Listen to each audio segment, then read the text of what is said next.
Yes, this year, the new government began with the most important threat against democracy.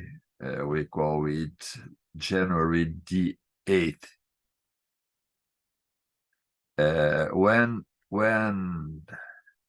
Bolsonaro went to Miami, you know that he refused to meet Lula during the ceremony of transmission. He went the night before, he went to Miami, and now we know that he began to organize the resistance to the elect government. So, as I said, he didn't hand over the government to the president, and he began to organize the campaign. You know that during the end of the last year, almost all military centers began to have civilian encampments asking for military intervention. These have shown the organized face of resistance to democracy. And finally, we have this 8th of January. You know, several buses arrived to Brasilia, coming from all over the states of Brazil, bringing patriots, and then they entered we call that part of Brasilia the Esplanada dos Ministérios. Hundreds of people escorted by military vehicles and uniformed soldiers from the military police. They went straight to the parliament, part of them to the Supreme Court building, and even to the seat of the federal government, the presidential palace, our White House. And they invaded all the buildings. They destroyed part of the furniture, the glass windows, works of art, and made inscriptions with spray paint. All with the benevolence of soldiers present.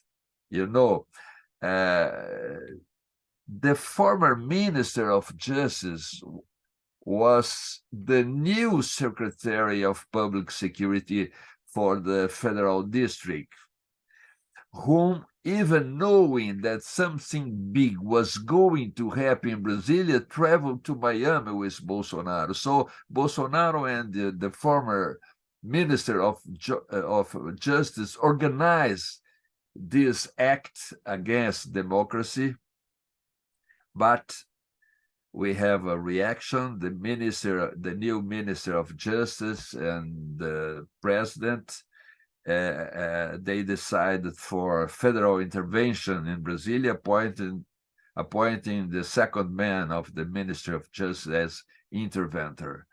And at the end of an extremely tense afternoon, evening, the coup d'etat was overcome, with hundreds of people arrested, soldiers removed. So, you asked me the threats against the rule of law. Well, I'm talking of hundreds of people arrested. Now, the people arrested were those caught at the site of the invasions or others caught on camera. But the polarization among Brazilians, the difference in votes between the two candidates was minimal. So hate speech continued as a form of dialogue. Hate speech as a dialogue between people. We are still living the campaign. So, and the inquiry against the invaders is being conducted by the president of the electoral tribunal. So, although hundreds of the detainees have been released, many prisoners have already been in prison and they are formally denounced. This is a problem. A democracy, we have a democracy, but this kind of prisoners are political prisoners. They are defended by public lawyers. Their human rights are being respected. They are being accused of common criminal offenses against democracy. So the people attacked the democratic regime of law and wanted the establishment of an illegal authoritarian regime similar to the military dictatorship. I think they are common criminals. But